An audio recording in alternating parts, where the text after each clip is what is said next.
नमस्कार दोस्तों, स्वागत है आपका आज की इस वीडियो में। आज मैं आपको बताऊंगा HTML में टेबल टैग के बारे में। इवन आपको मैं एक पूरी कंप्लीट टेबल बनाकर दिखाऊंगा। टेबल टैग के अंदर यूज होने वाले सभी टैग्स और एट्रीब्यूट्स के बारे में भी मैं यहाँ पर आपको बताऊंगा। तो सबसे पहले हम यहाँ पर सबलाइम टेक्स्ट एडिटर को ओपन कर लेते हैं। सबलाइम ओपन करने के बाद अब हम यहाँ पर एक फाइल क्रिएट कर लेंगे Ctrl+N बटन दबाकर।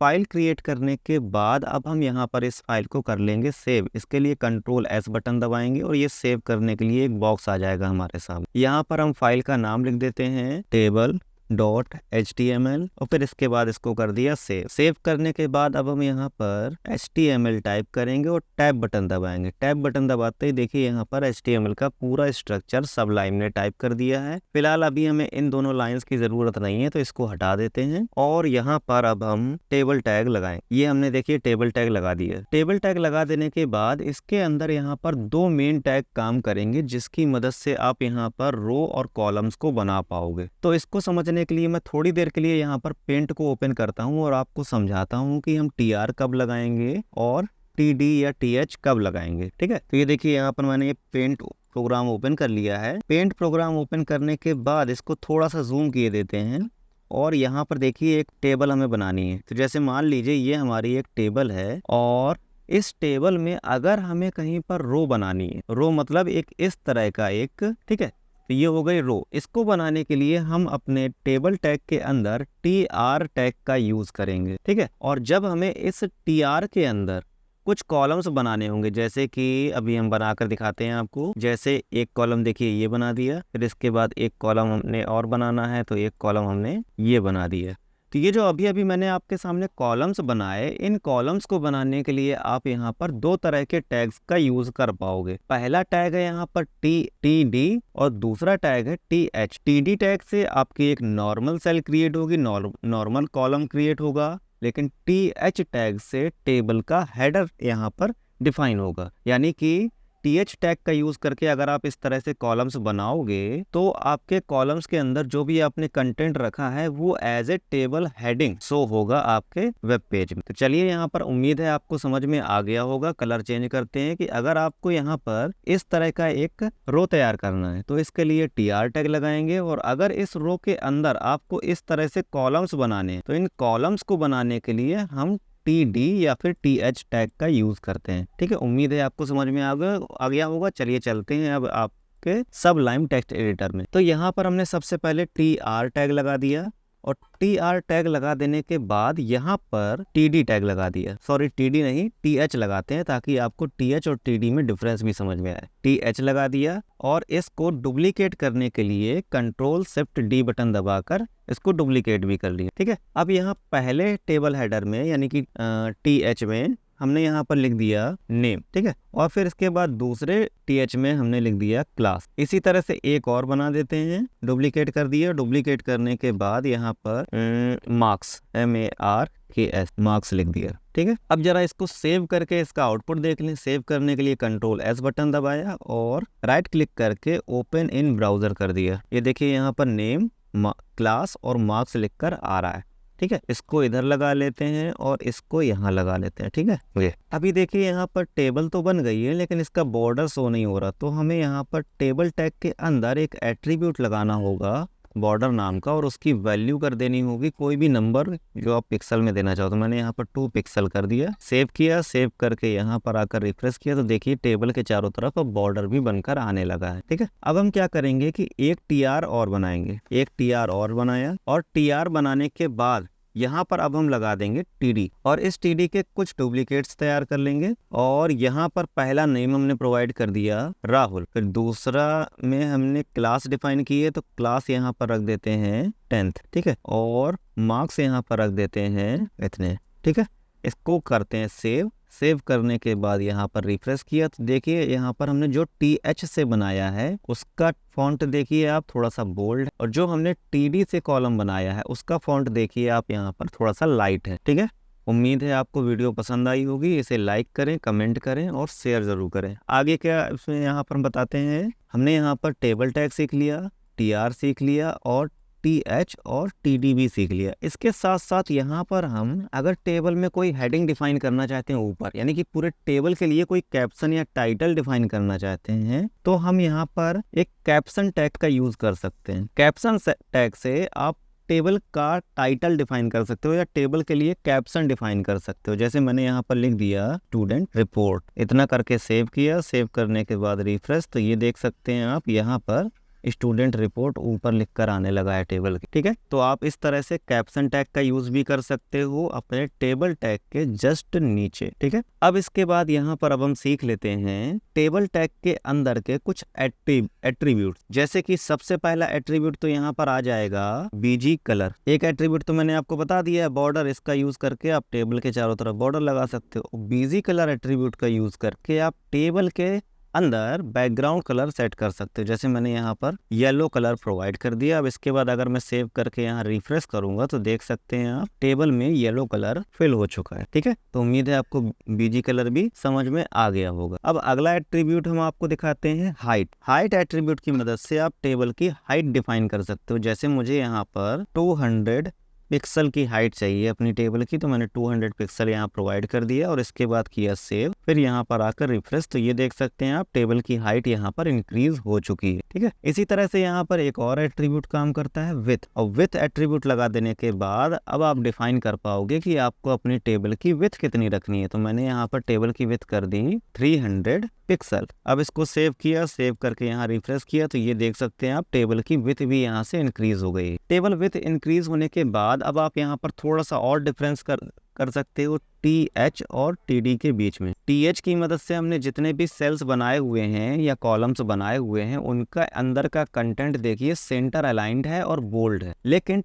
TD की मदद से जो भी हमने यहाँ पर कंटेंट लिखा है वो एकदम नॉर्मल है और आपके सेल के लेफ्ट साइड में, ठीक है, लेफ्ट अलाइंड है। अगला एट्रीब्यूट देखते हैं। अगला एट्रीब्यूट यहाँ पर आता है टाइटल। इसकी मदद से आप टेबल का टाइटल डिफाइन कर सकते हो। जैसे मैंने यहाँ पर लिख दिया स्टूडेंट डाटा। अब इसको किया सेव। सेव करने के बाद यहाँ पर आके रिफ्रेश किया और रिफ्रेश करने के बाद अब जब मैं टेबल के ऊपर अपना माउस लेकर आऊँ और थोड़ी देर होल्ड रखे रहेंगे माउस को, तो देखिए जो भी हमारी टेबल का टाइटल था वो कुछ इस तरह से हाईलाइट हो जाएगा। ठीक है, माउस पॉइंटर के ही बगल से टेबल का टाइटल लिखकर आ जाएगा जो भी हमने यहाँ पर प्रोवाइड किया होगा वो। इसके साथ साथ अगला एट्रीब्यूट है यहाँ पर सेल स्पेसिंग। सेल स्पेसिंग, और इसका यूज करके हम दो सेल्स के बीच में कितना स्पेस देना चाहते हैं वो डिफाइन कर सकते हैं। तो सबसे पहले हम एक काम करते हैं, जो हाइट और विथ हमने प्रोवाइड की हुई है वो हटा देते हैं, क्योंकि अगर हाइट और विथ भी लगी रहेगी तो वो हमारे सेल स्पेसिंग में थोड़ा सा डिस्टर्बेंस पैदा कर सकती है। इसलिए हमने यहाँ से हाइट और विथ की वैल्यू हटा दी है।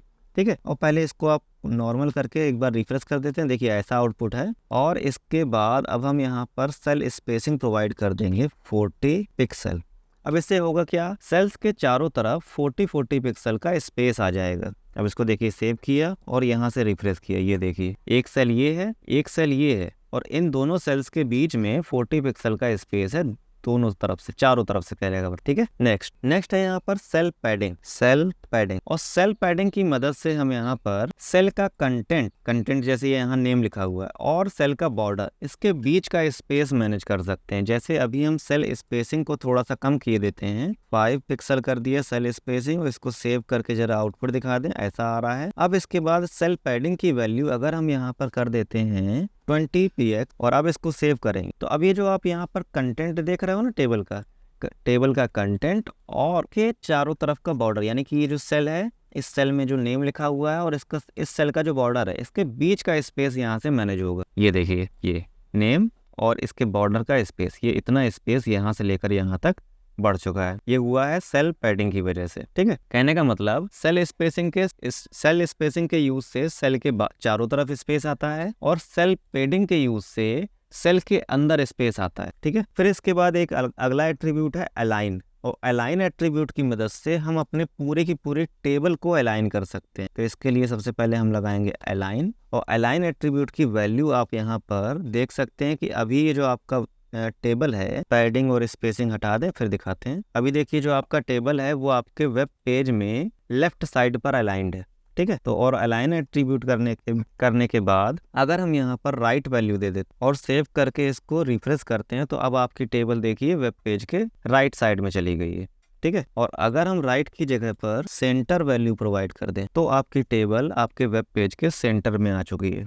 तो इस तरह से आप अपने टेबल को यहाँ पर सेंटर कर सकते हो या राइट अलाइन भी कर सकते हो, ठीक है। इसके बाद अगला एट्रीब्यूट यहाँ पर आ जाता है बॉर्डर कलर। अगर आप टेबल के बॉर्डर का कलर चेंज करना चाहते हो तो इसके लिए यहाँ पर आपको बॉर्डर कलर नाम का एक एट्रीब्यूट लगा देना है और एट्रीब्यूट लगा देने के बाद अब आपको यहाँ पर कलर की वैल्यू प्रोवाइड कर देनी है। जैसे मैंने यहाँ पर रेड कलर प्रोवाइड कर दिया, अब इसको सेव किया, फिर यहाँ पर रिफ्रेश किया तो देख सकते हैं आप टेबल के चारों तरफ बॉर्डर लग चुका है, ठीक है। उम्मीद है आपको टेबल टैग के अंदर यूज होने वाले सभी एट्रीब्यूट्स समझ में आ गए होंगे, ठीक है। अब चलते हैं TR के अंदर यूज होने वाले कुछ एट्रीब्यूट्स, ठीक है। जैसे सबसे पहले यहाँ पर आ जाता है हाइट। हाइट एट्रीब्यूट की मदद से आप किसी TR की हाइट को मैनेज कर सकते हो, मतलब कि रो की हाइट को मैनेज कर सकते हो। जैसे मैंने पहले वाले TR में हाइट लगा दी है 100 पिक्सल। अब इसको सेव किया, सेव करके यहाँ पर आकर रिफ्रेश किया तो आप देख सकते हैं पहले TR की हाइट यहाँ से इंक्रीज हो चुकी है, ठीक है। इसके बाद अगला एट्रीब्यूट यहाँ पर आता है BG कलर। ये BG कलर बिल्कुल वैसे ही यूज करना है जैसे आपने अभी अभी टेबल टैग में यूज किया था, ठीक है। यहाँ पर आप कलर की वैल्यू प्रोवाइड कर दोगे और जो भी वैल्यू आप प्रोवाइड कर दोगे उसी के अकॉर्डिंग आपके रो में यानी कि आपके टेबल की रो में वही कलर फिल हो जाएगा, ठीक है। अब इसके बाद यहाँ पर अगला एट्रीब्यूट देखते हैं। अगला एट्रीब्यूट है अलाइन। और अलाइन एट्रीब्यूट की मदद से जिस तरह से अभी आप पूरी की पूरी टेबल को अलाइन कर पा रहे थे जब टेबल टैग के अंदर अलाइन एट्रीब्यूट लगाया था तब, उसी तरह से यहाँ पर आप किसी रो के अंदर रखे हुए कंटेंट को अलाइन कर पाओगे, लेफ्ट राइट या फिर सेंटर जो भी आप करना चाहो। तो इसको यूज करने के लिए हम एक काम करते हैं, पहले इस टेबल की थोड़ी सी विड्थ बढ़ा लेते हैं, क्योंकि अभी देखिए अगर ये लेफ्ट और राइट हम करेंगे तो कोई डिफरेंस पता ही नहीं चलेगा, क्योंकि यहाँ पर ये आपका कंटेंट इसी बॉर्डर से मिला हुआ है, ठीक है। तो इसकी विड्थ हमने थोड़ी सी यहाँ पर इंक्रीज कर दी 200 पिक्सल करके, सेव करके यहाँ रिफ्रेश किया तो अब देखिए यहाँ पर लेफ्ट राइट आपको समझ में भी आएगा, ठीक है। अभी देखिए यहाँ पर ये डेटा आपका सेंटर अलाइंड है और इसकी वैल्यू अगर हम यहाँ से कर देते हैं लेफ्ट, और लेफ्ट करने के बाद इसको अगर हम सेव करेंगे तो सेव करने के बाद देख सकते हैं कि TH के अंदर जो कंटेंट रखे हुए थे, मतलब कि TR के अंदर जितना भी डेटा रखा हुआ था वो पूरा का पूरा डेटा लेफ्ट अलाइन हो गया है। इसी तरह से आप यहाँ पर लेफ्ट राइट और सेंटर 3 तरह की वैल्यूज प्रोवाइड कर सकते हो, ठीक है। उम्मीद है आपको ये वीडियो पसंद आई होगी। अगला जो एट्रीब्यूट यहाँ पर आता है वो है V अलाइन। और V अलाइन एट्रीब्यूट की मदद से आप यहाँ पर वर्टिकली डेटा को अलाइन कर सकते हो। जैसे ये डेटा अभी आपका वर्टिकली देखा जाए तो मिडल में, अगर आप इसे टॉप साइड सेट करना चाहो या बॉटम साइड सेट करना चाहो तो V अलाइन एट्रीब्यूट का यूज करके ऐसा कर सकते, ठीक है। तो V अलाइन एट्रीब्यूट लगाया और इसके बाद यहाँ पर लिख दिया टॉप, इसकी वैल्यू कर दी टॉप। इसको सेव करके रिफ्रेश करेंगे तो देखिए अब आपका TH का डेटा यानी कि जो भी TR के अंदर डेटा था वो चला गया टॉप साइड में, ठीक है। उसी तरह से अगर आप यहाँ बॉटम लिख दोगे तो यही डेटा यहाँ बॉटम साइड में भी आ जाएगा, ठीक है। तो V अलाइन में आप 3 तरह की वैल्यूज दे सकते हो, टॉप, मिडिल और बॉटम। तो ये थे यहाँ पर TR टैग के अंदर यूज होने वाले कुछ एट्रीब्यूट। अब इसके बाद सीख लेते हैं TH या फिर TD के अंदर यूज होने वाले एट्रीब्यूट। जो टैग आप TH के अंदर यूज कर सकते हो वही TD के अंदर भी वही एट्रीब्यूट आप यूज कर पाओगे, ठीक है। तो सबसे पहला तो एट्रीब्यूट यहाँ पर आ जाएगा BG कलर। और BG कलर का यूज वही है जो अभी आपने टेबल के साथ किया था या फिर TR के साथ किया था, तो इसमें कुछ नया नहीं है, तो इसके नहीं एक्सप्लेन कर रहे हैं, आगे बढ़ते हैं। हाइट, अगर आप यहाँ पर किसी TH की हाइट बढ़ाना चाहते हो, मतलब कि किसी सेल की हाइट बढ़ाना चाहते हो तो आप यहाँ पर हाइट एट्रीब्यूट प्रोवाइड कर सकते हो। बस इतना याद रखिएगा कि अगर मैं नेम की हाइट इंक्रीज करूंगा तो नेम जिस रो में है उस पूरी की पूरी रो की हाइट ऑटोमेटिकली इंक्रीज हो जाएगी, ठीक है। फिर इसके बाद अगला एट्रीब्यूट आता है विड्थ। तो विड्थ का यूज करके आप किसी सेल की विड्थ को भी इंक्रीज कर सकते हो। बस इतना याद रखिएगा कि जब आप किसी सेल की विड्थ को इंक्रीज करोगे तो उसके ऊपर या उसके नीचे जो भी सेल्स होंगी उनकी भी विड्थ ऑटोमेटिकली इंक्रीज हो जाएगी। नेक्स्ट है यहाँ पर अलाइन। अलाइन बिल्कुल उसी तरह से काम कर रहा है जैसा अभी यहाँ पर आपका TR टैग के अंदर काम किया था। यहाँ पर आप 3 तरह की वैल्यूज दे पाओगे, लेफ्ट, राइट और सेंटर, और ये काम करेगा केवल एक सेल के अंदर रखे डेटा को अलाइन करने के लिए, ठीक है। लेफ्ट, राइट या सेंटर आप किसी एक सेल के डेटा को कर पाओगे इसकी मदद, ठीक है। फिर इसके बाद नेक्स्ट एट्रीब्यूट है वी अलाइन, और वी अलाइन बिल्कुल वैसा ही है जैसा यहाँ पर आपने यूज किया था। ठीक है, तो यहाँ पर अब हमने कर दिया वी अलाइन, और वी अलाइन की वैल्यू कर दी मिडल। सेव करने के बाद यहाँ से रिफ्रेश, तो देख सकते हैं इसी का डेटा केवल मिडल में आ गया, बाकी पूरी रो का डेटा चेंज नहीं हुआ है। ठीक है, अब इसके बाद जो यहाँ पर अगला एट्रीब्यूट आता है वो है col span and row span. Col span का यूज हम तब करते हैं जब हमें कोई दो कॉलम्स आपस में मर्ज करने हों, मिलाने में। ठीक है, और रो स्पैन का यूज हम तब करेंगे जब हमें कोई दो रो आपस में मर्ज करनी हो, यानी कि दो सेल रो वाइज अगर आपको मर्ज करनी हो तब हम रो स्पैन का यूज करेंगे, और अगर आपको कोई दो सेल्स कॉलम वाइज मर्ज करनी है तो कॉल स्पैन का यूज करेंगे। ठीक है, इसको समझने के लिए हम यहाँ पर एक काम करते हैं, जैसे हम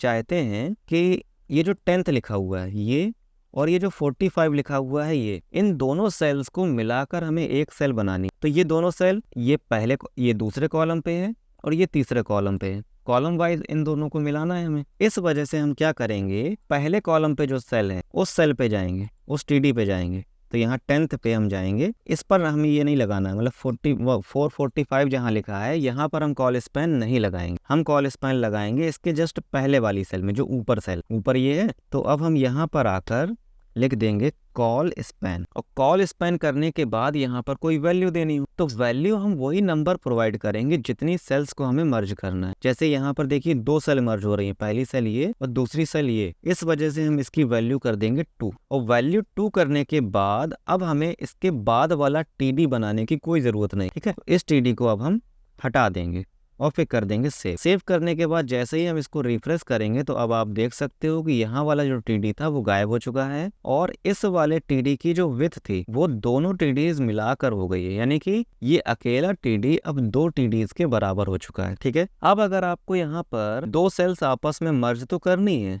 लेकिन कॉलम वाइज, वो रो वाइज, जैसे कि एक डेटा ये है और एक ये है, और इस दोनों को आपको मिलाकर एक बनाना। ठीक है, तब आप यहाँ पर लगाओगे रो स्पैन, क्योंकि यहाँ पर डेटा आपको, यहाँ पर सेल्स आपकी रो वाइज मर्ज हो रही है, पहली रो रही है ये है और दूसरी रो ये है। ठीक है, तो अब हम क्या करेंगे, पहली रो के अंदर हम यहाँ पर रो स्पैन नाम का एक एट्रीब्यूट लगा देंगे। तो ये रो नेम लिखा हुआ है तो इस वाले TH के अंदर पहुंचे और यहाँ पर लिख दिया रो स्पैन, और कितनी सेल्स मर्ज हो रही है यहाँ पर, एक और दो सेल्स मर्ज करनी है, इस वजह से यहाँ पर भी वैल्यू कर दी 2। वैल्यू 2 करने के बाद इस सेल के नीचे जो भी सेल है उसकी अब हमें जरूरत नहीं है, उसको हटा देंगे। तो यहाँ पर राहुल नाम की सेल है, ये राहुल नाम की सेल को हमने हटा दिया और सेव कर दिया। सेव करने के बाद इसको यहाँ से किया रिफ्रेश, और रिफ्रेश करने के बाद अब आप देख सकते हो कि ये अकेली सेल दो रोज के बराबर की जगह ले चुकी है। उम्मीद है आपको वीडियो पसंद आई होगी। ठीक है, पूरा वीडियो देखने के लिए धन्यवाद। आपके कोई सुझाव या किसी नए टॉपिक पर अगर आप वीडियोस चाहते हो तो हमें यहाँ कमेंट बॉक्स में आप बता सकते हैं। पूरा वीडियो देखने के लिए एक बार फिर से धन्यवाद। चैनल को सब्सक्राइब करके और इस वीडियो को लाइक करके ही जाइएगा।